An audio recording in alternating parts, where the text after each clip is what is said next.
ओम गणपते नमः। आज मैं आपको चैत्र मास के शुक्ल पक्ष के एकादशी यानी कामदा एकादशी की व्रत कथा सुनाती हूँ। वर्ष भर में 24 एकादशी मनाई जाती हैं, जिनमें से हर एक का अपना अलग अलग फल और महत्व होता है। चैत्र शुक्ल पक्ष एकादशी को कामदा एकादशी के नाम से भी जाना जाता है। कामदा एकादशी यानी काम यानी कि इच्छा। इससे हर शास्त्रों के अनुसार इसका व्रत रखने वाले व्यक्ति को सभी प्रकार की मनोकामनाएं पूर्ण होती हैं, सभी प्रकार की इच्छाएं पूरी होती हैं। घर में सुख समृद्धि और वैभव का वास होता है, लक्ष्मी का वास होता है। साथ ही व्रत रखने वाले व्यक्ति को पूरे मोक्ष की प्राप्ति होती है। इस दिन व्रत रखने वाले व्यक्ति को सुबह उठकर सूर्योदय से पूर्व उठकर स्नान ध्यान करना चाहिए और भगवान सूर्यदेव को जल अर्पित करके अर्घ्य देकर व्रत का संकल्प करना चाहिए। मंदिर को गंगाजल से शुद्ध करके पूजा अर्चना करनी चाहिए। इस दिन स्वयं भी पीले वस्त्र धारण करने चाहिए और साथ ही भगवान के आसन में भी पीले रंग का वस्त्र बिछाकर भगवान विष्णु, श्री हरि की और माता लक्ष्मी की मूर्ति स्थापित करके उनकी पूजा अर्चना करनी चाहिए। उनकी पूजा में पीले रंग के पुष्प, फल, पान, सुपारी, भोग इत्यादि चीज़ें चढ़ाकर अर्पित करनी चाहिए और साथ उसके बाद घी का दिया जलाकर धूप दीप से उनकी आरती करें और साथ ही व्रत कथा सुनी। तो अब व्रत कथा शुरू करते हैं। पौराणिक कथा के अनुसार भगवान श्री कृष्ण ने धर्मराज युधिष्ठिर से कामदा एकादशी के व्रत की कथा सुनी थी।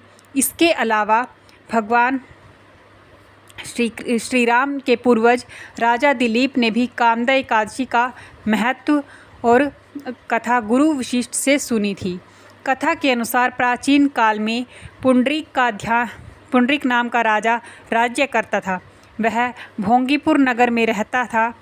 राजा प्रजा का ध्यान नहीं रखता था और वह हर वक्त भोग विलास में डूबा रहता था। उसके ही राज्य में एक पति पत्नी रहते थे, जिनका नाम ललित और ललिता था। दोनों आपस में बहुत प्रेम से रहते थे। ललित राजा के यहाँ संगीत सुना रहा था कि तभी एक दिन उसका ध्यान अपनी पत्नी की ओर चला गया और उसका स्वर बिगड़ गया। इसे देखकर राजा पुंडरीक का क्रोध 7वें आसमान पर पहुंच गया और क्रोधवश आकर उसने भरी सभा में ही दिलीप को क्रोधित होकर श्राप दे दिया और कहा कि उसे राक्षस बनने का श्राप दे दिया। राजा के श्राप से ललित मांस खाने वाला राक्षस बन गया। अपने पति की यह हालत देखकर ललिता बहुत दुखी हुई और वह दिन रात चिंतित रहने लगी और वह पति को ठीक करने के उपाय सोचती थी। एक दिन पति को ठीक करने के लिए हर किसी से यह उपाय पूछती रहती। आखिरकार थक हार कर वह विंध्याचल पर्वत पर श्रृंगी ऋषि के आश्रम में पहुंची और ऋषि से अपने पति का सारा हाल बताया। ऋषि ने ललिता को कामदा एकादशी का व्रत करने की सलाह दी। साथ ही ऋषि ने कामदा एकादशी के व्रत का प्रताप बताया और उसका फल भी बताया। ललिता ने इस व्रत को करने को कहा। ललिता ने ऋषि के बताए अनुसार शुक्ल पक्ष की कामदा एकादशी का व्रत रखा और भगवान श्री विष्णु का ध्यान करते हुए विधि विधान से पूजा अर्चना की। अगले दिन द्वादशी को पारण कर व्रत को पूरा किया। भगवान विष्णु की कृपा से उसके पति को फिर से मनुष्य योनि मिली और राक्षस योनि से मुक्त हो गया। इस तरह दोनों का जीवन हर तरह के संकट से रहित हो गया और वे दोनों पति पत्नी सुखी जीवन व्यतीत करने लगे। फिर से श्री हरि का भजन कीर्तन करते दोनों मोक्ष को प्राप्त हुए। धन्यवाद भक्तों।